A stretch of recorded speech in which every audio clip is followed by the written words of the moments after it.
Hello students, welcome to my channel creative classes. आज हम लोग बड़े ही मज़ेदार ढंग से स्पीच को रिवीजन करेंगे, वो भी बहुत ही शॉर्ट वे में। तो वीडियो के साथ अंत तक बने रहे और वीडियो में हम आज छोटे छोटे ट्रिक के बारे में भी बात करेंगे जिससे डायरेक्ट स्पीच को इनडायरेक्ट में चेंज कर सके। और speech direct to indirect, according to tense, according to sentence भी समझेंगे। दैट मीन कि कैसे हम टेंस के बेस पर डायरेक्ट स्पीच को इनडायरेक्ट में चेंज करते हैं, सेंटेंस के बेस पर just like that interrogative sentence, exclamatory sentence, optative sentence, imperative sentence के सेंटेंसेस को डायरेक्ट स्पीच से इनडायरेक्ट में चेंज करते हैं।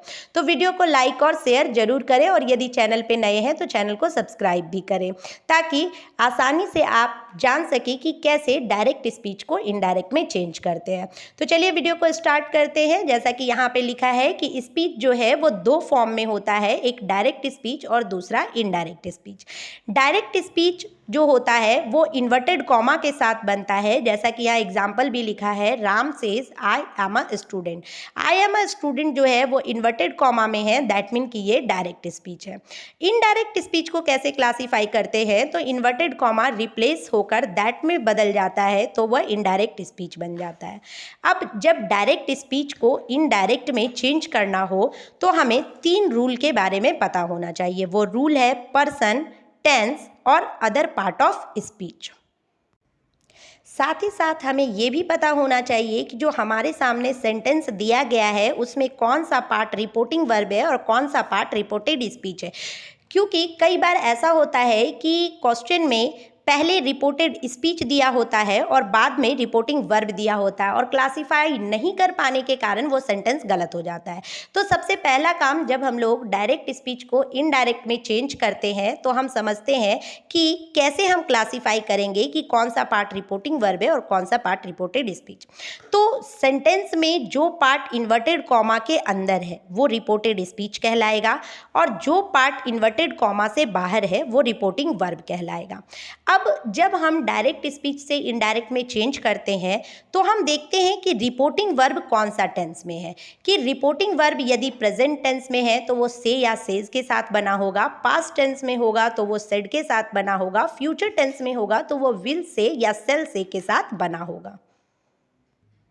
साथ ही साथ हमें ये भी याद रखना होता है कि जब भी हम डायरेक्ट स्पीच को इनडायरेक्ट में चेंज करते हैं तो रिपोर्टिंग वर्ब जो है वो यदि प्रेजेंट या फ्यूचर में शो हो रहा है तो स्पीच के टेंस को चेंज नहीं करते हैं और यदि वो पास्ट यानी सेड के साथ बना है तो ही स्पीच के टेंस को चेंज करते हैं। अब सबसे पहला फॉर्मेट आता है चेंज करने पे, चेंज ऑफ पर्सन। अब पर्सन को चेंज करने के लिए हमें पता होना चाहिए फर्स्ट पर्सन, सेकेंड पर्सन और थर्ड पर्सन क्या है। फर्स्ट पर्सन, सेकेंड पर्सन और थर्ड पर्सन को चेंज करते हैं सब्जेक्ट ऑब्जेक्ट के हेल्प से। जैसे फर्स्ट पर्सन चेंज करना हो तो हम सब्जेक्ट को देखते हैं, वो भी वर्ब के। जब सेकेंड पर्सन चेंज करना हो तो वर्ब के ऑब्जेक्ट को देखते हैं और जब थर्ड पर्सन होता है तो उसमें कोई भी चेंजिंग नहीं होती है। इसी एग्जाम्पल की हेल्प से और भी अच्छे से समझते हैं। जैसे कि लिखा है he says to me I am your friend. यहाँ पे हम देख रहे हैं कि ही सब्जेक्ट है, मी ऑब्जेक्ट है, आई फर्स्ट पर्सन है, योर सेकेंड पर्सन है जो कि पॉजेसिव फॉर्म में दिया गया है। तो हमने पढ़ा कि फर्स्ट पर्सन को सब्जेक्ट के अकॉर्डिंग चेंज करेंगे, दैट मीन कि आई जो है वो ही के अकॉर्डिंग चेंज होगा और ही बन जाएगा। योर सेकेंड पर्सन है जो ऑब्जेक्ट को देखकर चेंज होगा जो कि मी है और इसका पॉजेसिव फॉर्म माई यूज हो जाएगा। साथ ही साथ हम देख रहे हैं कि यहाँ पे सेज है जो कि प्रेजेंट टेंस में है, दैट मीन कि स्पीच के टेंस को चेंज नहीं करना है और इस तरह से ये चेंज क्या होगा, he tells me that he is my friend. अब यहाँ पे टेल्स क्यों लगा है इसे प्रीवियस वीडियो में बताया गया है, तो आप जाकर उस वीडियो को एक बार विजिट जरूर करें। नेक्स्ट आते हैं change of tense. Change of tense हम तभी करते हैं जब सेंटेंस जो हो वो पास्ट टेंस में शो करे वर्ब में। जैसा कि यहाँ पे लिखा है the boy said to the teacher we need your help. तो हम देख रहे हैं कि यहाँ पे सेड है जो कि पास्ट को शो कर रहा है। दैट मीन कि स्पीच के टेंस को हमें चेंज करना है। तो स्पीच का टेंस जब चेंज होता है तो उसको इस फॉर्मेट की हेल्प से हम चेंज करते हैं, जिसमें सिंपल प्रेजेंट यदि हो तो वो सिंपल पास्ट में चेंज होता है, प्रेजेंट कंटिन्यूअस है तो वो पास्ट कंटिन्यूअस में चेंज होगा, प्रेजेंट परफेक्ट है तो वो पास्ट परफेक्ट में चेंज होगा, प्रेजेंट परफेक्ट कंटिन्यूअस है तो वो पास्ट परफेक्ट कंटिन्यूअस में चेंज हो जाएगा। इसे एग्जाम्पल की हेल्प से और बेहतर से समझते हैं। लिखा है he said to her I help you because you help me. यहाँ पे सेड है, दैट मीन कि ये चेंज हो जाएगा टोल्ड में। He told her that he helped her because she helped he. यहाँ पे हेल्प्ड क्यों लगा? तो हेल्प जो कि V1 को शो कर रहा है, दैट मीन कि सिंपल प्रेजेंट को शो कर रहा है, जो चेंज हो जाएगा सिंपल पास्ट में और ये बन जाएगा V2। नेक्स्ट यहाँ पे यू जो कि सेकंड पर्सन है, जो कि ऑब्जेक्ट को देखेगा हर और चेंज हो जाएगा वो हर में। नेक्स्ट यहाँ पे यू जो कि सेकंड फॉर्म ही है बट ये चेंज होगा ऑब्जेक्ट के अकॉर्डिंग हर, इसका सब्जेक्टिव फॉर्म यूज करना है सी और ये इस तरह से चेंज हो जाएगा he told her that he helped her because she helped him. Next present continuous tense. Present continuous tense जो कि इज एम आर के साथ बनता है वो चेंज हो जाएगा वाज वर में और ये वाज वर में चेंज होकर सेंटेंस में क्या बनेगा? He said to me I am your neighbour. ये चेंज हो जाएगा he told me that he was my neighbour. अब इसमें क्या चेंज हुआ? तो सेड के साथ ऑब्जेक्ट लगा है, दैट मीन कि ये टोल्ड बन गया, इन्वर्टेड कॉमा रिप्लेस करके दैट हो गया। आई जो कि फर्स्ट पर्सन था यानी कि ये सब्जेक्ट ही के अकॉर्डिंग चेंज होगा तो यहाँ पे ही लगा। एम वाज में चेंज हो गया। Your second person with possessive form है, दैट मीन कि ये मी का पॉजेसिव फॉर्म माई में चेंज हो गया, माई नेबर। नेक्स्ट दिया है प्रेजेंट परफेक्ट। प्रेजेंट परफेक्ट जो कि हैज़ के साथ बनता है, ये चेंज होता है हेड में। इसे एग्जाम्पल की हेल्प से समझते हैं। लिखा है he said to me I have no time for you. ये चेंज हो जाएगा he told me that he had no time for me. You second person है, मी के अकॉर्डिंग चेंज हुआ मी। हैव जो कि प्रेजेंट परफेक्ट को शो कर रहा है, चेंज हो जाएगा हेड में। आई जो कि फर्स्ट पर्सन है, सब्जेक्ट ही के अकॉर्डिंग चेंज होगा और ये चेंज हो गया ही में। नेक्स्ट है present perfect continuous. Present perfect continuous जो कि हैज़ हैव के साथ बिन लगा होता है और ये चेंज होता है हैड बिन में। इसे भी एग्जाम्पल की हेल्प से समझते हैं। लिखा है he said to me I have been waiting for you for 2 hours। ये चेंज हो जाएगा he told me that he had been waiting for me for 2 hours। said change हो गया टोल्ड में। I जो कि फर्स्ट पर्सन है वो सब्जेक्ट ही के अकॉर्डिंग चेंज हो गया। हैव जो है वो हेड में चेंज हो गया। फिर यू सेकेंड पर्सन है जो कि ऑब्जेक्ट मी को देखकर चेंज हुआ for 2 hours। अब हम लोग देखते हैं चेंज ऑफ टेंस का past form. Change of tense के पास्ट फॉर्म में बस छोटा सा ट्रिक हमें ये याद रखना है कि प्रेजेंट फॉर्म को हम पास्ट में चेंज कर सकते हैं बट पास्ट फॉर्म को हम प्रेजेंट और फ्यूचर में चेंज नहीं कर सकते। दैट मीन कि जब हमें पास्ट को चेंज करना हो तो हम 2 ही पास्ट में चेंज ला सकते हैं और 2 पास्ट में कोई चेंज नहीं होता। जैसे सिंपल पास्ट है तो वो पास्ट परफेक्ट में चेंज हो जाएगा, पास्ट कंटिन्यूअस है तो वो पास्ट परफेक्ट कंटिन्यूअस में चेंज हो जाएगा, बट जो पास्ट परफेक्ट और पास्ट परफेक्ट कंटिन्यूअस है उसमें कोई चेंज नहीं होगा। तो जब सिंपल पास्ट में चेंज करना हो, दैट मीन कि सेंटेंस जब वर्ब 2 के साथ बना हो तो वो चेंज होकर हेड के साथ वर्ब 3 में बन जाएगा। इसे एग्जाम्पल की हेल्प से समझते हैं। लिखा है he said to me I wanted to help you। ये कैसे चेंज होगा? तो he told me that he had wanted to help me। यहाँ पे wanted V2 में था जो चेंज होकर head के साथ verb थर्ड यानी had wanted में चेंज हो गया। नेक्स्ट इसका एक एक्सेप्शन भी है। क्या एक्सेप्शन है कि इन्वर्टेड कॉमा के अंदर जो है वो यदि यूनिवर्सल ट्रूथ हो तो डिपोर्टिंग वर्ब पास्ट में होने के बाद भी हम टेंस में कोई चेंज नहीं करते हैं। इसका एग्जाम्पल ये है कि लिखा है यहाँ he said the earth is round, that mean कि हम देख पा रहे हैं कि इन्वर्टेड कॉमा के अंदर यूनिवर्सल ट्रूथ है द अर्थ इज राउंड, यानी कि यहाँ पे सेड होने के बाद भी हम यहाँ पे इज को चेंज नहीं करेंगे। और ये कैसे बन जाएगा सेंटेंस, तो he said that the earth is round. अब आते हैं पास्ट कंटिन्यूअस। पास्ट कंटिन्यूअस जो कि वाज वर्ब के साथ बना है, तो वाज वर्ब जो है वो चेंज हो जाएगा हैड बीन में। और यहाँ पे एक एग्जाम्पल भी दिया है, लिखा है he said to her I was busy. और ये कैसे चेंज होगा, he said, he told her that he had been busy, he told her that he had been busy. Was जो है वो चेंज हो गया हैड बीन में, और यहाँ पर ये सेंटेंस बनकर तैयार हो गया, he told her that he had been busy. Next है पास्ट परफेक्ट। पास्ट परफेक्ट जो कि हैड के साथ बना होता है, इसमें कोई भी चेंज नहीं आता है। यहाँ पे सेंटेंस भी लिखा है he said to me I had already finished the work. ये चेंज कैसे हुआ, तो he told me that he had already finished the work. हम देख पा रहे हैं कि यहाँ पे हैड में कोई चेंजिंग नहीं हुई। Next past perfect continuous tense है जो कि हैड बीन के साथ बना होता है, तो इसमें भी कोई चेंजिंग नहीं होती है। जहाँ पर एग्जाम्पल भी दिया है, he said I had been waiting for 2 days। ये चेंज कैसे हुआ, तो he said that he had been waiting for 2 days। यहाँ पर हम देख रहे हैं कि सेड के साथ ऑब्जेक्ट नहीं है, दैट मीन कि ये सेड ही रह गया। इन्वर्टेड कॉमा चेंज हो गया दैट में। आई फर्स्ट पर्सन है जो ही के अकॉर्डिंग चेंज हुआ। हैड बीन जो कि पास्ट परफेक्ट कंटिन्यूअस टेंस को शो कर रहा है, दैट मीन कि इसमें कोई भी चेंज नहीं करना है। वेटिंग फॉर 2 days ये इस तरह से चेंज हो गया। नेक्स्ट देख रहे हैं, लिखा है चेंज ऑफ टेंस जो कि मॉडल के बेस पे हुआ है। दैट मीन कि जो सेल विल है वो शुड वुड में चेंज होगा, कैन कुड में चेंज होगा, में माइट में चेंज होगा, और हैड टू के साथ यदि वर्ब वन मिले तो वो had to with verb one में चेंज होगा। बट यदि सेंटेंस में कुड शुड वुड माइट हो जाए, दैट मीन कि ये सारे वर्ड मिले, ये सारे वर्ड जो कि पास्ट को शो करते हैं, तो जनरली इसमें कोई भी चेंज नहीं होगा। तो एग्जाम्पल हम लोग देखते हैं सेल विल जो कि शुड वुड में बनता है उसका। यहाँ पे लिखा है he said to me I shall be able to help you. ये कैसे चेंज होगा, he told me that he would be able to help me. Shall जो है वो चेंज हो गया वुड में। नेक्स्ट है कैन को कुड में चेंज करना। यहाँ पे एग्जाम्पल लिखा है he said to me I can defeat you. ये चेंज कैसे होगा, he told me that he could defeat मी।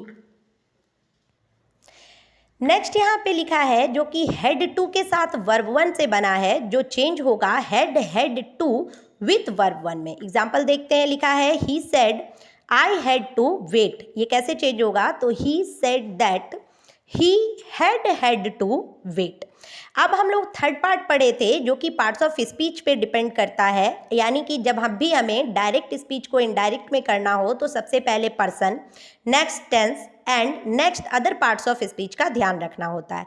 तो अदर पार्ट्स ऑफ स्पीच में क्या आता है, तो दिस जो कि चेंज हो जाएगा दैट में, दीज जो कि चेंज हो जाएगा दोज में, हेयर जो चेंज होगा देयर में, हैंस जो चेंज होगा देंस में, नाउ जो चेंज होगा देन में, ड्यूस जो चेंज होगा सो में, टुडे चेंज हो जाएगा दैट डे में, यस्टरडे चेंज हो जाएगा द डे बिफोर या फिर द प्रीवियस डे में, the days before yesterday change हो जाएगा 2 days बिफोर में, टुमारो चेंज हो जाएगा द नेक्स्ट डे या द फॉलोइंग डे में, the day after tomorrow change हो जाएगा इन 2 days टाइम में। नेक्स्ट वीक चेंज हो जाएगा द फॉलोइंग वीक में, और ईयर के साथ है तो द फॉलोइंग ईयर में। लास्ट वीक या ईयर चेंज हो जाएगा द प्रीवियस वीक या ईयर में। अ ईयर एगो चेंज हो जाएगा अ ईयर बिफोर या फिर द प्रीवियस ईयर में। एग्जाम्पल यहाँ लिखा है she said these flowers are very beautiful. तो ये चेंज हो जाएगा she said that those flowers were very beautiful. Next लिखा है she said I wrote to him. ये चेंज हो जाएगा she said that she had written to him 2 days before. अब कभी कभी ऐसा भी होता है सिचुएशन कि रिपोर्टिंग वर्ब में ऑब्जेक्ट नहीं होता और हमें बताया जाता है कि कोई भी जो सेकंड पर्सन हो वो चेंज होता है ऑब्जेक्ट को देखकर। तो इस केस में जो भी सूटेबल ऑब्जेक्ट लगे उसे हम यूज कर सकते हैं। जैसे कि यहाँ पे एग्जाम्पल भी लिखा है, he said I am waiting for you. ये कैसे चेंज होगा, तो he told me that he was waiting for me. यहाँ पे बहुत ही ईजी वे में हम लोग ये समझ लिए कि यहाँ पर ऑब्जेक्ट अवेलेबल नहीं है और सेंटेंस के अकॉर्डिंग मी हमें अच्छा लग रहा है, सुटेबल लग रहा है, तो हम मी को ले लिए। अब जरूरी नहीं कि हम मी को ही लें, बहुत बार हर भी यूज हो जाता है, अकॉर्डिंग टू प्लूरल वर्ड अस भी यूज हो जाता है, दैम भी यूज कर सकते हैं। तो जो भी सेंटेंस के अकॉर्डिंग सूटेबल लगे उसे बड़े ही अच्छे ढंग से हम यहाँ पे यूज कर सकते हैं। तो अभी तक हम लोगों ने जाना कि कैसे हम टेंस और मॉडल के बेस पर स्पीच को डायरेक्ट से इनडायरेक्ट कर सकते हैं। तो वीडियो के साथ ऐसे ही बने रहें, लास्ट तक हम लोग आज कंप्लीट रिवीजन करेंगे स्पीच को कि कैसे स्पीच को डायरेक्ट से इनडायरेक्ट में चेंज करते हैं, वो भी बहुत ही शॉर्ट ट्रिक में, यानी छोटे छोटे रूल के साथ। बस हमें ये याद रखना है कि कैसे टेंस के बेस पर जो डायरेक्ट स्पीच है वो इनडायरेक्ट में चेंज होता है। अब नेक्स्ट आते हैं हम लोग इंट्रोगेटिव सेंटेंस। इंट्रोगेटिव सेंटेंस जो कि बनाने में बहुत ही इजी होता है, बट जब सेंटेंस सामने आता है तो बहुत ही ज़्यादा कन्फ्यूज़न हो जाता है कि इसको कैसे चेंज करना है। तो आज बहुत ही इजी वे में हम लोग समझ लेते हैं कि इंट्रोगेटिव सेंटेंस को जब डायरेक्ट से इनडायरेक्ट करना हो तो वो कौन से सिंपल रूल है जिसको अप्लाई करके हम बड़े ही आसानी से इंट्रोगेटिव सेंटेंस को चेंज कर सकते हैं। तो चलिए जानते हैं। लिखा है सेड और सेड टू जो होगा वो आस्क्ड में चेंज हो जाएगा। इसके साथ यहाँ पर ऑब्जेक्ट हो ना हो ये आस्क्ड में ही चेंज होगा। बस याद रखना है तो ये पॉइंट कि इन्वर्टेड कॉमा के अंदर का सेंटेंस यदि हेल्पिंग वर्ब से इंट्रोगेटिव बन रहा है तो इफ और वेदर को यूज करेंगे, अदरवाइज यदि वो WH वर्ड से बन रहा है तो WH वर्ड के साथ ही वो सेंटेंस बन जाएगा। और सबसे बड़ी बात कि इंट्रोगेटिव सेंटेंस जो होगा वो चेंज हो जाएगा असर्टिव सेंटेंस में, जिसे एग्जाम्पल की हेल्प से और अच्छे से समझते हैं। लिखा है he said to me are you poor. ये कैसे चेंज होगा, तो he asked me if I was poor. तो यहाँ पे हम देख रहे हैं कि आर यू पुअर जो कि हेल्पिंग वर्ब से इंट्रोगेटिव बना रहा है, दैट मीन कि यहाँ इन्वर्टेड कॉमा रिप्लेस करके इफ को यूज करना है। वेदर भी यूज हो सकता है। उसके बाद ये इंट्रोगेटिव सेंटेंस है जो कि असर्टिव में चेंज होगा। अब यू जो कि सेकेंड पर्सन है, ऑब्जेक्ट के अकॉर्डिंग जाएगा और ऑब्जेक्ट का सब्जेक्टिव फॉर्म होता है आई, मतलब मी का सब्जेक्टिव फॉर्म होता है आई और आई के साथ वाज लगकर ये सेंटेंस बन जाएगा। नेक्स्ट एग्जांपल दिया है she said to me were you busy. ये कैसे चेंज होगा, तो she asked me if I had been busy. यहाँ पे वर्ड शो कर रहा है पास्ट कंटिन्यूअस को। तो हमने पढ़ा है कि पास्ट कंटिन्यूअस जो है वो चेंज हो जाता है पास्ट परफेक्ट कंटिन्यूअस में, दैट मीन कि ये हैड बीन में चेंज हो जाएगा। और यू सेकंड पर्सन है, ऑब्जेक्ट मी है और मी का सब्जेक्टिव फॉर्म आई होता है और चेंज हो जाएगा ये I had been busy. Next, यदि सेंटेंस इंट्रोगेटिव फॉर्म में हो और WH वर्ड के साथ स्टार्ट हो तो सेंटेंस को कैसे चेंज कर सकते हैं। तो लिखा है यहाँ पर he said to me where do you live. ये चेंज हो जाएगा he asked me where I lived. यहाँ पे इन्वर्टेड कॉमा रिप्लेस करके कुछ भी यूज नहीं हुआ बिकॉज ये सेंटेंस WH वर्ड से शुरू हुआ था। यदि इस जगह पे इज एम आर से ये शुरू होता या डू डज डिड से शुरू होता तो इसे चेंज किया जा सकता था। अब देखते हैं इम्परेटिव सेंटेंस को कैसे चेंज करते हैं डायरेक्ट टू इनडायरेक्ट में। इम्परेटिव सेंटेंस जिसमें ऑर्डर, कमांड, एडवाइस, रिक्वेस्ट ये सारे सेंटेंसेस आते हैं, तो जब इन्हें हमें इनडायरेक्ट में करना हो तो हमें याद रखना है कुछ स्पेशल रूल। वो स्पेशल रूल ये होगा कि order, command, advice, request sentence जिस भी टाइप को शो कर रहा है उसके अकॉर्डिंग ये चेंज हो जाएगा told, asked, order, command, warn, request, suggest और एडवाइस में। और यदि प्लीज़ और काइंडली के साथ बना है तो प्लीज़ और काइंडली कंप्लीटली रिमूव हो जाएगा।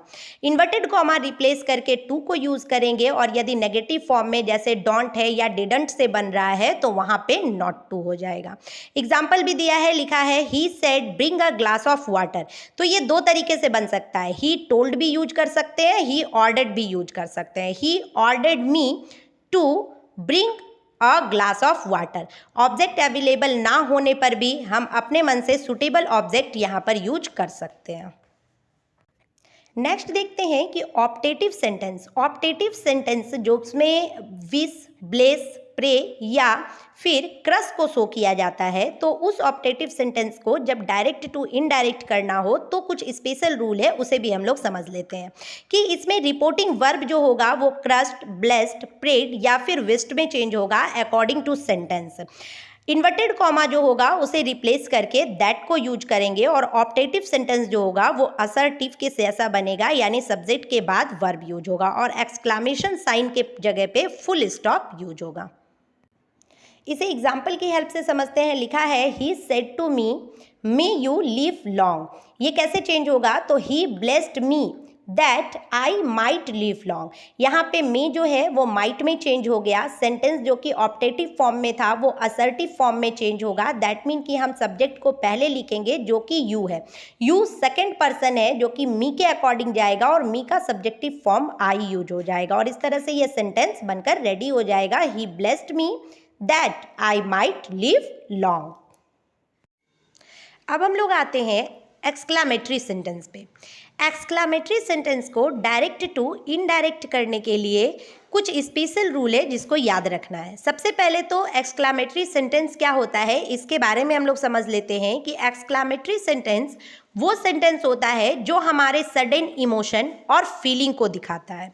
इसे जब इनडायरेक्ट में चेंज करना हो तो सेड या सेड टू जो है वो रिमूव होकर एक्सक्लेम विथ के साथ Joy, sorrow, surprise, anger, contempt, regret या अप्लाउज का यूज किया जाता है।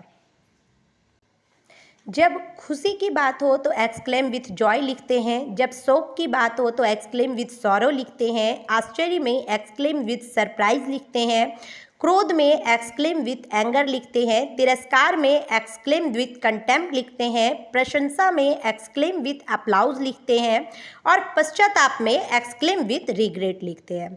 इन्वर्टेड कॉमा रिप्लेस होकर यहाँ पे भी दैट ही यूज होता है और यदि कोई इंटरजेक्शन वर्ड जैसे आह, ओह या अल्लाह से तो इसे रिमूव कर दिया जाता है और जो एक्सक्लामेटरी सेंटेंस है वो असर्टिव सेंटेंस में चेंज हो जाता है। अब एक्सक्लामेटरी सेंटेंस में बहुत बार जो सेंटेंस होगा वो WH वर्ड से बना मिलेगा, तो WH वर्ड के केस में WH वर्ड को रिमूव करके वेरी, ग्रेट, बिग या एक्स्ट्रा ऑर्डिनरी को यूज कर सकते हैं। जैसा कि एग्जाम्पल में यहाँ लिखा है what a beautiful girl she is. ये कैसे चेंज होगा, तो she is a very beautiful girl. That mean कि व्हाट को रिप्लेस करके वेरी में चेंज कर दिया गया। अब इसके कुछ एग्जाम्पल को देख लेते हैं। लिखा है he said alas I am doomed. यहाँ पर चेंज कैसे होगा, तो ड्यून्ड शो कर रहा है बर्बाद होने को। अब ये चेंज हो रहा है सॉरो में, तो यहाँ पे हम लिखेंगे he exclaimed with sorrow that he was doomed. Next देख रहे हैं, लिखा है he said what a place. अब ये जो है वो सरप्राइज को शो कर रहा है, आश्चर्य को शो कर रहा है, तो ये चेंज होगा ही exclaimed with surprise that it was a very big fine place. यहाँ पर नेक्स्ट लिखा है ही सेड हैप्पी दिवाली। अब यहाँ पे देख रहे हैं कि ये विश करने का सेंटेंस है, तो ये चेंज होगा he wished me a happy Diwali. तो इस तरह से हम लोग आज बहुत ही शॉर्ट वे में स्पीच को रिवीजन किए और बहुत ही यूनिक ट्रिक के साथ रिवीजन किए, जिससे हमें चेंज करने में डायरेक्ट टू इनडायरेक्ट ज़्यादा प्रॉब्लम भी नहीं होगी और बहुत ही आसानी से चेंज कर लेंगे। वीडियो यदि पसंद आए तो वीडियो को लाइक और शेयर जरूर करें और चैनल पे यदि नए हैं तो चैनल को सब्सक्राइब भी जरूर करें। Thanks for watching.